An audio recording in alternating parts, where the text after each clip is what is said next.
Hello दोस्तों, कैसे हैं आप। मैं राकेश वशिष्ठ आप सभी का आपके अपने YouTube चैनल मेरे अनुभव में स्वागत करता हूं। अभी कुछ दिन पहले ही मैंने केदारनाथ की यात्रा की है। एक ऐसा तीर्थ जो मेरे जीवन का हमेशा से मकसद रहा है, सालों से मकसद रहा है, और ईश्वर की कृपा से मुझे उसके दर्शन हुए। इस वीडियो को बनाने का मकसद ये है कि मैं आपके सामने एक अपना ऐसा अनुभव रखने जा रहा हूं जो मेरे लिए एक प्रैक्टिकल प्रमाण है कि जब कभी भी किसी भी बड़े तीर्थ के हम दर्शन करने जाते हैं तो वो हमारी इच्छा से दर्शन नहीं होते, वो परमात्मा की इच्छा से दर्शन होते हैं। मैं ऐसे कुछ 3 अपने जीवन में अद्भुत प्रसंग जो मेरे साथ केदारनाथ यात्रा के दौरान हुए आपके सामने रखता हूं। हम दिल्ली से यहाँ 13 अक्टूबर को केदारनाथ यात्रा के लिए गए और सकुशल हम गौरीकुंड तक पहुंच गए। गौरीकुंड में हमें स्थान भी अच्छा मिल गया रहने के लिए, ठीक ठाक था एक होटल। रात हमारी अच्छी हुई थी वहां पर, और सुबह हम अपने कोरोना से रिलेटेड जो भी वेरिफिकेशंस होते हैं लगभग 2-2.5 घंटे उसे लगे और उसको कंप्लीट किया। और फिर उसके बाद जीप के द्वारा हम वहां तक पहुंचे जहां से केदारनाथ की यात्रा शुरू होती है। जब दिल्ली से यहाँ गए तो हमने जरूर कोशिश की कि हम पहले से ही केदारनाथ पर अपने होटल को बुक करा दें, लेकिन ऐसा संभव हो नहीं सका क्योंकि पता लगा कि वहां बहुत ज्यादा भीड़ है। चूंकि मन में अदम्य इच्छा थी कि हमें दर्शन तो करना ही है, इसलिए कॉन्फिडेंस, इनफैक्ट ओवर कॉन्फिडेंस के थ्रू हम अपनी यात्रा के लिए निकल गए थे। तो जहां से केदारनाथ जी की यात्रा स्टार्ट हो रही थी वहां से हम सभी ने पैदल चलना शुरू किया। बच्चों में भी एक अलग ही ओवर कॉन्फिडेंस था कि भाई हम तो दिल्ली वाले हैं, हमें ठंड से क्या दिक्कत है, हम तो वैसे भी दिसंबर जनवरी में बहुत अच्छी ठंड महसूस कर ही लेते हैं। तो किसी ने मफलर वगैरह भी नहीं लिया था और हमने अपनी पैदल यात्रा स्टार्ट कर दी। इनफैक्ट शुरू में ही जो घोड़ा सवारी होती है वो वहां मिल रही थी, लेकिन हमने किसी ने भी उसको भी हायर नहीं किया। और हम, जिसमें मेरे अपने बच्चे और हम हस्बैंड वाइफ यात्रा के लिए पैदल यात्रा की, हमने केदारनाथ की यात्रा स्टार्ट की। लगभग 16 किलोमीटर है गौरीकुंड से केदारनाथ जी के। तो स्टार्टिंग से ही केदारनाथ जी की जो यात्रा है लगभग 30 डिग्री के एंगल की हाइट पर है। तो हम सब ने चलना शुरू किया। घुड़सवारी हमने की नहीं थी, हमें लग रहा था कि जैसे वैष्णो देवी जी की यात्रा है आसानी से हम कर लेते हैं तो यहाँ की यात्रा भी आसानी से कर पाएंगे। तो लगभग 4 किलोमीटर के बाद मेरी पत्नी ने और मेरी बेटी ने जवाब दे दिया कि भाई हमसे अब नहीं चला जाता। तो मैंने वहां उन्हें घुड़सवारी करा दी, बड़ी मुश्किल से मिली। आप सबको मैं सजेशन देना चाहूंगा कि कुछ इस वीडियो को बहुत ध्यान से सुनिएगा। अगर आप कल को केदारनाथ की यात्रा करते हैं तो ये वीडियो आपको बहुत अहम मुद्दे आपके सामने रखेगी जो आपको केदारनाथ की यात्रा को सफल बनाने में और सहज बनाने में काम करेगी।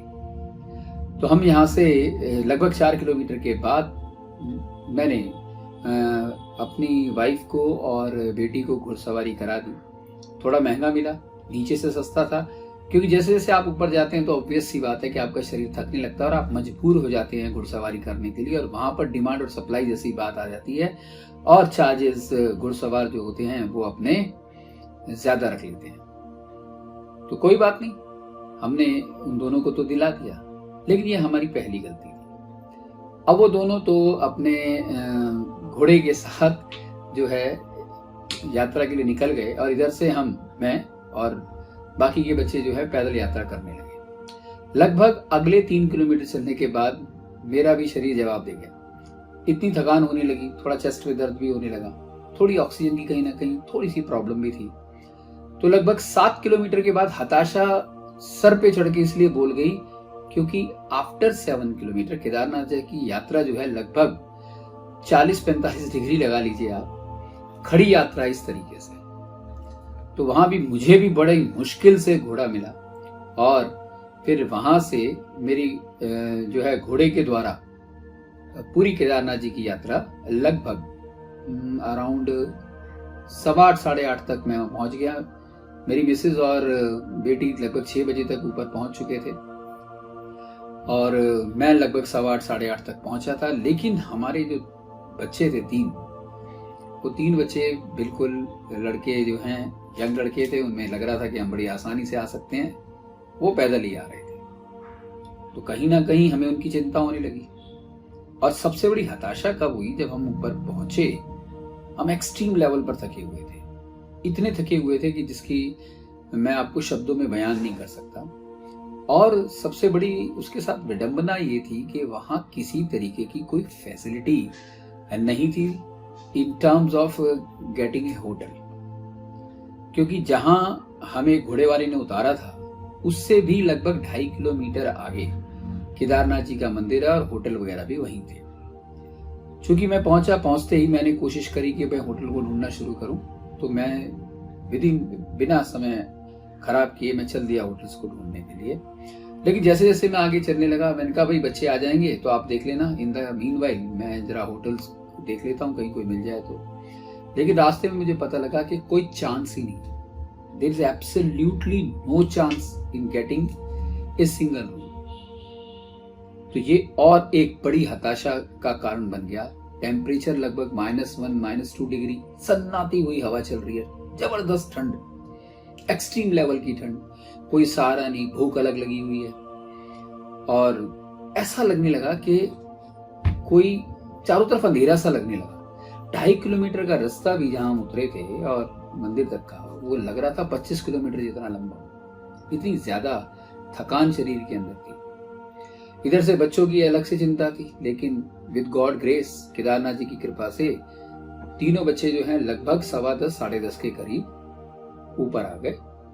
और यहां हमारा संघर्ष और बढ़ गया, क्योंकि हम टोटल 6 लोग थे और अब 6 लोगों ने हमने कोशिश की कि भाई चलें केदारनाथ जी के मंदिर तक और वहां कहीं ना कहीं कोई बेसमेंट में मिल जाए, बेस कैंप में सॉरी, और या कहीं केदारनाथ जी के मंदिर के पास जो होटल्स हैं वहां मिल जाए। अमूमन कितने होटल हैं, तो 15-20 होटल होंगे और पब्लिक जो थी वो मोर देन 7-8 हजार से ज्यादा थी। इतनी ज्यादा पब्लिक और तो चांस तो कोई था ही नहीं। जहां हमने एक पड़ाव के अंदर चाय पी थी, वहां लोग ये भी कह रहे थे कि भाई 10,000 रुपए दे दो, 20,000 रुपए ले लो, 30,000 रुपए दे दो, कहीं रात बिताने की जगह मिल जाए, क्योंकि कड़कड़ाती हुई ठंड थी और ऐसी हवा चल रही थी कि जिसको मैं आपको शब्दों में बयान नहीं कर सकता।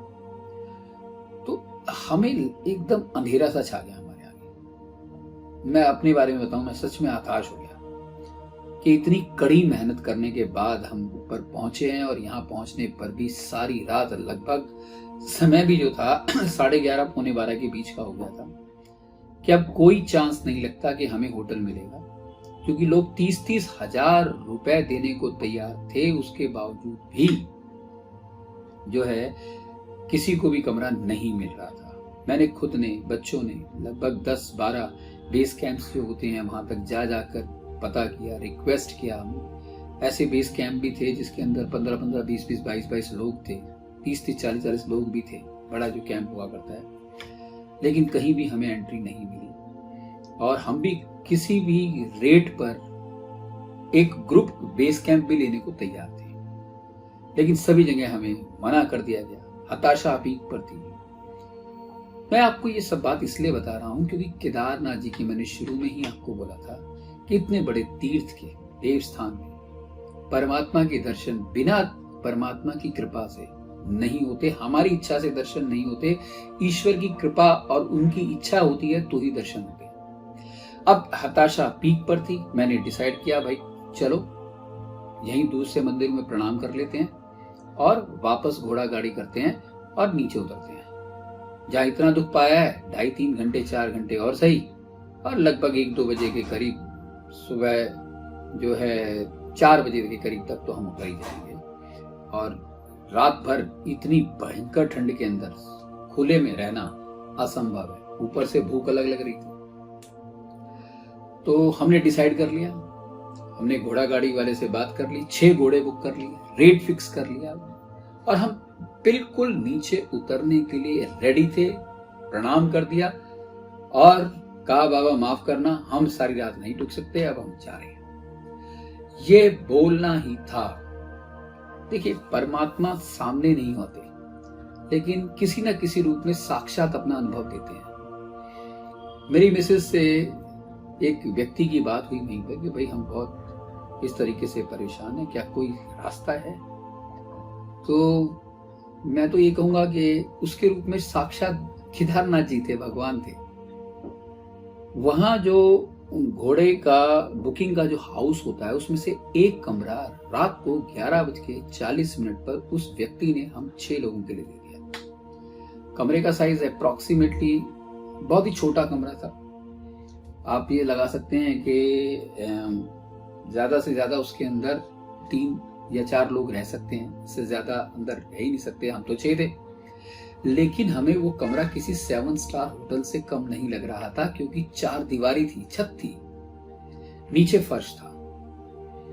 लेकिन उस व्यक्ति ने हमें कुछ दरियां दी, 2-3 कंबल दिए, और 11:15 बजे उसने हमें वो कमरा दिला दिया, जो कि मेरे जीवन का सबसे बड़ा आश्चर्यजनक, मैं कह सकता हूं, कि अनुभव है।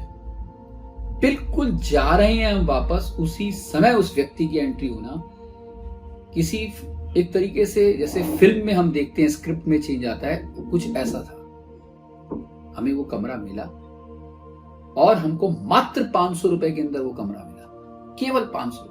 उसमें भी उस व्यक्ति ने ये कहा कि आपकी इच्छा हो तो दे दीजिएगा, नहीं तो कोई बात। क्या अनुभव, क्या आश्चर्यजनक घटना थी मेरे लिए उस समय, मैं आपको शब्दों में बयान नहीं कर सकता। जिस मौसम से हम जूझ रहे थे, हमें वो कमरा मिला। हम 6 रात में कैसे ही एक दूसरे के ऊपर गिरकर हमने रात निकाली। लगभग 5 बजे तक के लिए सुबह कमरा दिया गया था कि भाई हम आपको दे रहे हैं, ऑफिस है, और सुबह अगर रात को 5 बजे तक हर हाल में खाली करना है। अगर बड़े ऑफिशियल्स आ गए तो हमारी नौकरी तक पे बात बन सकती है। तो हमने कम से कम 5 बजे तक जो है बड़ी आसानी से अपनी रात को बहुत ढंग से निकाला, और किसी तरीके की कोई प्रॉब्लम हमें हुई, लेकिन जिस प्रॉब्लम की हम कल्पना कर सकते थे ऐसी प्रॉब्लम नहीं हुई। लगभग 80% हमारा समय बहुत अच्छे तरीके से रात का निकल गया। सुबह 5 बजे अब हमने कमरा छोड़ दिया। तो पहला आश्चर्य जो था मेरे जीवन का वहां पर, कि जिसकी मैं कल्पना नहीं कर सकता था, वो मेरे साथ घटित हुआ, और मुझे रात को सोने के लिए परिवार समेत एक कमरे का इंतजाम केदारनाथ जी ने करा दिया। यानी कि उनकी इच्छा थी दर्शन हमें कराने की। हमने तो अपनी हिम्मत छोड़ दी थी, मैं बिल्कुल सच बता रहा हूं आपको। सुबह 5 बजे हम निकले मंदिर से, कमरा छोड़ा हमने, और अब हम जब कैसे ही बहुत थके हुए तो थे, चाय वाय पी के लगभग 6:30 बजे हम मंदिर के दर्शन, परमात्मा के दर्शन के लिए, केदारनाथ जी के दर्शन के लिए लाइन में लग गए। लाइन लगभग 1-1.25 किलोमीटर, उससे भी ज्यादा डिस्टेंस लगा लीजिए कि लंबी लाइन थी। 6:20 के करीब हम लाइन में लगे, और अब सबके मन में एक ही दुख और एक ही वहम और एक तरीके से पीड़ा सी हमारे सबके अंदर थी कि हम इतने बड़े तीर्थ के दर्शन करने आए हैं, साक्षात शंकर भगवान के दर्शन करने आए हैं, और हमारे पास नहाने धोने के लिए कहीं कोई जगह ही नहीं है। मेरे बेटे ने पूरी कोशिश की, 10 होटल्स आसपास के बात करने की कोशिश की कि कहीं कोई ऐसी जगह मिल जाए कि भाई हम 1-2 आदमी लाइन में लगेंगे, बाकी होटल को ढूंढो, कि जिससे हम नहा धोकर कम से कम एक सही स्वच्छता के साथ ईश्वर के दर्शन कर सके। लेकिन समय बीतता जा रहा था। 6:20 पे हम लाइन में लगे थे। लगभग 5 से 6 घंटे हम लाइन में रहे। वीआईपी दर्शन हमने इसीलिए नहीं किए क्योंकि हम सब नहाए धोए ही नहीं थे। तो मंदिर के अंदर देव स्थान में हमें जाना है, परमात्मा के स्थान में जाना है, तो हम एक ऐसी अवस्था में कैसे जा सकते थे?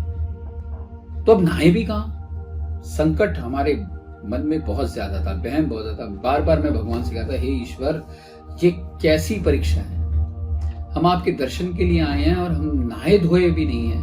प्रभु क्या करें? और सभी जगह से हमें नकारा जा चुका है कि कहीं कोई जगह नहीं मिलेगी।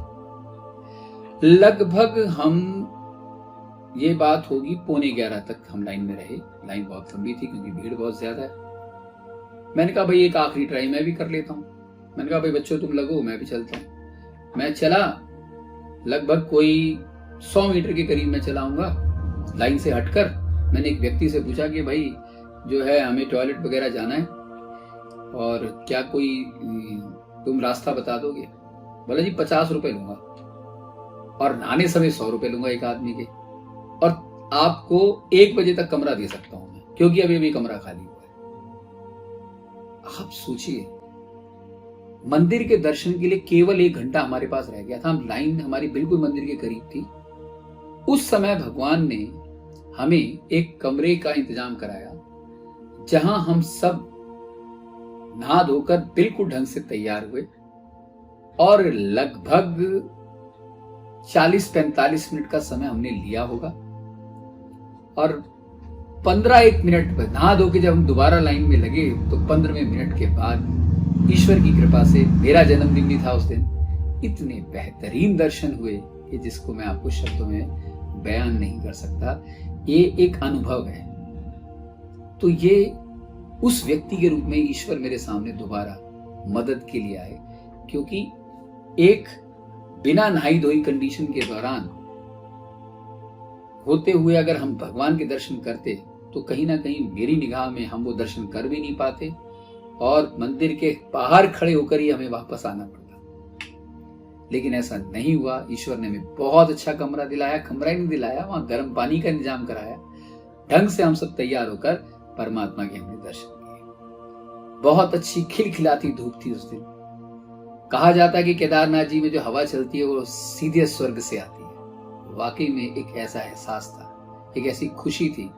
बहुत अच्छे ढंग से हमारे दर्शन हुए। फिर हमने वहां खाना पीना खाया और खाना पीना खाकर हम जो है वापस अपने हो लिए, चूंकि भीड़ अत्यधिक ज्यादा थी। तो मेरी जीवन की ये दूसरी केदारनाथ यात्रा में ये घटना घटी कि मुझे ऐन मौके पर सुबह भी परमात्मा ने उस व्यक्ति के रूप में आकर हमें कमरा दिलाया और हमने भगवान के दर्शन नहा धोकर स्वच्छ होकर किए।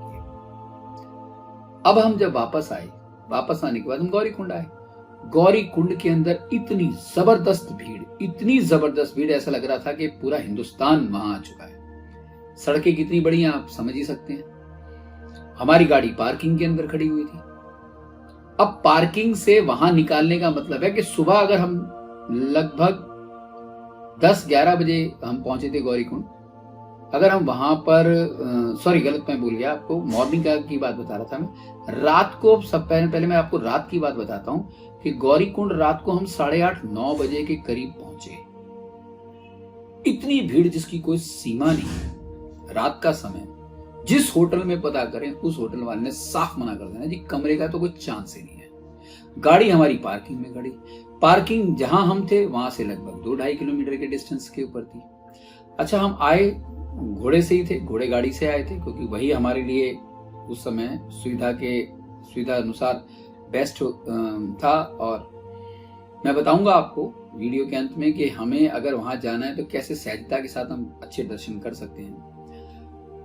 तो हमने कम से कम 15 होटलों में जाके पता किया, सभी ने मना कर दिया, कोई जगह नहीं है। अब रात थके हुए 9-9:30 बजे, भूख अलग से लग रही। हम चलते रहे। मैं कहा भाई हिम्मत मत हारो, चलो। 1 किलोमीटर चले, 2 किलोमीटर चले, 2.5 किलोमीटर चले, 3 किलोमीटर चले, पैदल चलते चलते, यानी कि देखा जाए तो गौरी कुंड से लगभग बाहर की तरफ आ गए। तो वहां सारे पहाड़ के रास्ते के ऊपर होटल्स तो बने हुए हैं। एक होटल में गए हम। मैं कहा भाई कोई कमरा है? तो देखिए क्या बात, हम 6 लोग। उसने कहा हाँ, एक कमरा बचा हुआ है जिसकी बुकिंग कैंसिल हुई है, क्योंकि जो है आने वाला यात्री जो है वो ट्रैफिक में फंसा हुआ है। तो वो कमरा हम आपको दे देंगे, उसमें 6 बेड है। बताइए इससे बड़ा और अनुभव क्या हो सकता है ईश्वर का साक्षात आपके अपने जीवन में। तो हमें वो कमरा मिला। वो कमरा हमको 7 स्टार होटल की तरह लगा। बेहतरीन गद्दे थे वहां पर, रजाइयां थी और हम बहुत ढंग से वहां पर सोए। हमारी थकान दूर हुई। ये मेरा तीसरा अनुभव था जहां परमात्मा ने हमारी परेशानी में हमारी मदद की। ये 3 अनुभव, परेशानी हमें बहुत आई, हद से ज्यादा परेशानी आई, लेकिन मुसीबत नहीं आई। हर परेशानी जब पीक पर जा रही थी, कहीं ना कहीं से ईश्वर किसी ना किसी व्यक्ति के रूप में आकर हमारी मदद कर गए। तो ये तीसरा ऐसा मेरा अनुभव था कि जहां पर अगर हमें हेल्प नहीं मिलती तो वाकई में हम बहुत ज्यादा परेशान हो जाते। कोइंसिडेंटली हमने गौरी कुंड सोनप्रयाग के अंदर हमने गाड़ी जो है पार्किंग में लगा रखी थी। अब हमको ये डर खा रहा था मॉर्निंग में कि हम निकलेंगे अगर यहाँ से तो गाड़ी अगर पार्किंग से निकालेंगे तो हमको लगभग 7 से 8 घंटे लगेंगे, हो सकता है उससे ज्यादा भी, क्योंकि सुबह 10 बजे हम गाड़ी निकालें तो अप्रोक्सीमेटली 7 घंटे लगेंगे। इस कदर भीड़ थी कि पैदल चलने तक का रास्ता हमारे पास नहीं था। लेकिन ऐसा कुछ नहीं हुआ, बहुत अच्छे ढंग से हम जब पार्किंग में गए तो पार्किंग में गाड़ी खड़ी करने का रास्ता अलग था और बाहर निकलने का रास्ता अलग था। तो जो बाहर निकलने वाले रास्ते से जब हम निकले तो ऑलमोस्ट 75 टू 80% हमारा जो ट्रैफिक जाम वाला रास्ता था वो ऑलरेडी कवर हो गया। लगभग कोई 11:45 बजे के करीब हम सब गाड़ी में बैठे और दिल्ली के लिए वापस निकल लिए। रास्ते में मौसम बहुत अच्छा मिला, बारिश भी हो रही थी, कहीं ना कहीं खतरा भी बना हुआ था कि कहीं कोई स्लाइडिंग ना हो जाए, लेकिन ऐसा कुछ नहीं हुआ। श्रीनगर आराम से पहुंचे हमने खाना खाया और फिर उसके बाद मॉर्निंग लगभग जो है 2-3 घंटे के बाद 9-9:15 बजे के करीब हम ऋषिकेश पहुंचे और ऋषिकेश में तो अच्छा इंतजाम होना ही था और इस तरीके से हमारी यात्रा पूरी हुई। तो मैं आपसे ये कहना चाहता हूं कि हम यहां से अपनी एक इच्छा शक्ति के साथ यात्रा के लिए निकलते हैं, लेकिन दर्शन तो उस भगवान की कृपा से और उसकी इच्छा से ही होते हैं। ऐसा मैं इसलिए भी कह रहा हूं क्योंकि लगभग 3 दिन के लिए केदारनाथ जी के दर्शन को बंद कर दिया गया और जो लोग सोनप्रयाग तक पहुंच भी चुके थे उन्हें वापस भेज दिया गया कि भाई आप दर्शन नहीं होंगे, आप वापस जाइए। लोग गाड़ियों में 15-15, 20-20, 22-22 घंटे पहाड़ी एरिया के अंदर जहां खतरा हर पल बना हुआ था, गाड़ी के साथ वहां पर फंसे हुए थे बेचारे। लेकिन इतना कुछ होने के बाद भी हर पल हर जगह ईश्वर ने हमें साथ दिया और एक अच्छे तीर्थ स्थान, एक अच्छे अनुभव के साथ इतने महान तीर्थ के दर्शन कर सुना केदारनाथ जी के दर्शन की इच्छा रखने से ही इंसान का उद्धार हो जाता है। हमें तो, और मैं तो खासकर बहुत अपने आप को सौभाग्यशाली मानता हूं कि मेरा जिस दिन जन्मदिन था उसी दिन मुझे केदारनाथ जी के दर्शन लगभग उसी समय हुए जिस समय मेरी पैदाइश का समय था। 12:15-17 के बीच में मेरी पैदाइश का समय था। उसी समय मैंने केदारनाथ जी के दर्शन किए, जो कि मैं समझता हूं कि ईश्वर की मेरे ऊपर असीम अनुकंपा है और मैं चाहूंगा कि ऐसी अनुकंपा आप सभी के ऊपर हमेशा हमेशा बनी रहे। तो मैं आपसे इस वीडियो के दौरान ये कहना चाहता हूं कि अगर आप केदारनाथ जी का जाने का प्रोग्राम बनाते हैं तो कई वीडियोस में मैंने भी देखा, आपने भी देखा होगा कि ऋषिकेश से केदारनाथ जी मात्र 4 घंटे में। ये सब झूठ है, ऐसा कुछ नहीं है, बहुत स्ट्रगल है। आइडियली स्पीकिंग सबसे बढ़िया, अगर आपको वहां पर केदारनाथ जी के ढंग से दर्शन करने हैं और खतरों से भी अपने आप को बचाना है तो गुप्त काशी तक अपनी गाड़ी के साथ जाइए और फिर उसके बाद हेलीपैड है वहां पर गुप्त काशी में, 15-20 मिनट में वो आपको केदारनाथ जी हेलीकॉप्टर पहुंचा देगा और वहां पर अपना वीआईपी दर्शन कर सकते हैं तो वीआईपी करिए या लाइन में लगकर दर्शन कीजिए और अपनी हेलीकॉप्टर से गुप्त काशी वापस आ जाइए। जहां हेलीपैड है उससे सिर्फ 100 मीटर के डिस्टेंस के ऊपर ही होटल है जहां पर आप अपनी गाड़ी रख सकते हैं और कमरा भी ले सकते हैं। ये सबसे बेस्ट तरीका है। हेलीकॉप्टर बिल्कुल महंगा नहीं पड़ता, एक आदमी का आने जाने का लगभग 6-6.5 हजार विद टैक्स पड़ता है। लेकिन आप जो घोड़ा गाड़ी करते हो तो वो अगर आपने नीचे से कर ली तो 2300 रुपए रेट है, वापस आने का 1500 रुपए रेट है। लेकिन अगर आपने नीचे से नहीं किया और आपने 2-4 किलोमीटर के बाद घोड़ा गाड़ी करी तो रेट 3-3, 4-4, 4.5 हजार रुपए भी लेते हैं वो लोग। तो एक तरीके का एक्सप्लॉयटेशन है। बात तो वही पड़ गई और समय की भी तो कीमत होती है। ये मेरे से भी थोड़ी गलती हुई कि मैं यहाँ से जो है अचानक ही प्रोग्राम बनाकर निकल गया था ईश्वर के ऊपर भरोसे पर कि कोई बात नहीं है होटल तो क्या हुआ, मौका है, अभी 5-6 दिन की छुट्टी है और मैंने अपने इंस्टीट्यूट में भी छुट्टी डिक्लेयर कर दिया तो मुझे जरूर केदारनाथ जी के दर्शन ही करने हैं। तो जो मैंने सोचा उसमें ईश्वर ने मेरा साथ भी दिया और हम परेशान हुए लेकिन हम बहुत अच्छे ढंग से ईश्वर के दर्शन कर उनकी कृपा और इच्छा शक्ति से कर रहे हैं। तो मैं आपसे यही कहना चाहूंगा, अपना अनुभव बताना चाहूंगा कि आपके लिए आइडियली स्पीकिंग हेलीकॉप्टर सबसे बेस्ट है।